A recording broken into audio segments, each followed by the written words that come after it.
तो आज है 24 अगस्त और आज हमें 1378 रुपीज़ का प्रॉफिट हुआ है। निफ्टी में ट्रेड लिया था।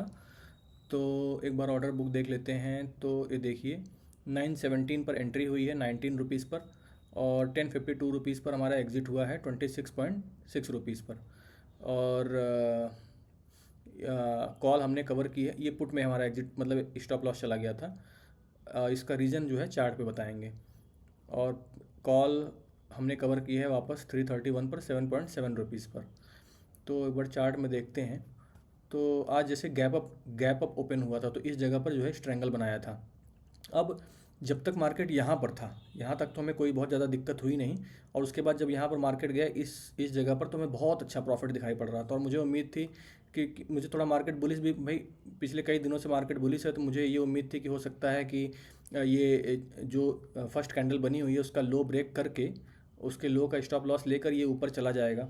और इस जगह पर हमें बहुत अच्छा प्रॉफिट दिखाई पड़ रहा था। उसके बाद जब मार्केट वापस यहाँ से नीचे गिरने लगा, तो इंडेक्स उस पर ऑप्शंस पर भी मैं मतलब इसी लेवल के आसपास स्टॉप लॉस लगा दिया था, क्योंकि मुझे ये उम्मीद थी कि अगर ये मार्केट इस लेवल को ब्रेक करके नीचे जाता है तो हमारा तो मतलब स्टॉप लॉस भी ले जाएगा, और उसके ऊपर भी बहुत ऊपर, मतलब उसके ऊपर भी बहुत काफ़ी ऊपर जो है प्राइस पे निकल जाएगा। तो वही हुआ भी। यहाँ से जब मार्केट नीचे ब्रेक डाउन करके गया, तो उसके बाद बहुत ही शानदार एक डाउनफॉल देखने को मिला। और एक बार इसमें चार्ट देख लीजिए। तो ये पुट का चार्ट है, 19 रुपीज़ पर एंट्री थी। और उसके बाद देखिए इस जगह पर, तो मेरा ये था कि जब ये इस कैंडल का ये हाई ब्रेक होगा ना, तो मैं एग्ज़िट कर दूंगा। तो वही लगभग 26 रुपीज़ के आसपास इसके हाई ब्रेक होते ही मैं यहाँ पर एग्ज़िट कर दिया। और उसके बाद देखिए यहाँ से लेकर मार्केट 78 रुपीज़ तक चला गया। तो अगर एग्ज़िट ना कर दे तो सोचिए यहाँ पर कितना बड़ा लॉस हो सकता है। तो इसीलिए लॉसेस को कट करना सबसे ज़्यादा इंपॉर्टेंट हो जाता है मार्केट में। और कॉल तो हमें बहुत स्मूथ प्रॉफिट दी। 19 रुपीज़ पर हमने इसको सेल किया था। और वापस जो है इसका लो तो लगा हुआ था 5 रुपीज़ का, वापस ये 7.6 रुपीज़, यानी कि लो से लगभग जितना हमें मैक्सिमम प्रॉफिट दिख रहा था वहाँ से 2.6 रुपीज़ का हमको मतलब हमारा प्रॉफिट कम हो गया। और कम क्यों हुआ? क्योंकि देखिए यहाँ से मार्केट नीचे गया, नीचे जाके यहाँ से काफ़ी अच्छी खासी यहाँ पे रिकवरी आ गई। तो इस वजह से हमारा इसमें प्रॉफिट कम हुआ। और इसमें सबसे आज एक इम्पॉर्टेंट पॉइंट जो डिस्कस करने का है वो ये कि एक बार इसको मैं 1 मिनट के चार्ट पे लगाता हूँ। ठीक है, तो 1 मिनट का ये चार्ट है।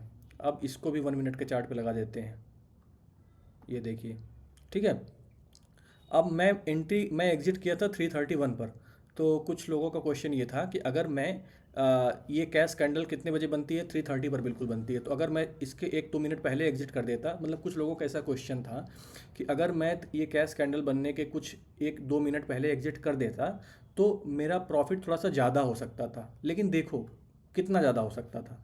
ये वाली मान लो कैंडल है 339 की कैंडल, यानी कि बिल्कुल 339 जब क्लोज होगा 330 पर ये कैंडल बनी, उस समय पर उसके 1 मिनट पहले देखिए 328। तो 328 रुपीज़ पर अगर आप चार्ट में देखोगे यहाँ पर कॉल में, तो इसका प्राइस का क्लोजिंग कितनी है? क्लोजिंग है 6.7 रुपीज़ की। 6.7 रुपीज़ की क्लोजिंग है। उसके बाद जो है जब मार्केट में ये कैश कैंडल बनी है, ये कितने पॉइंट्स की बनी है?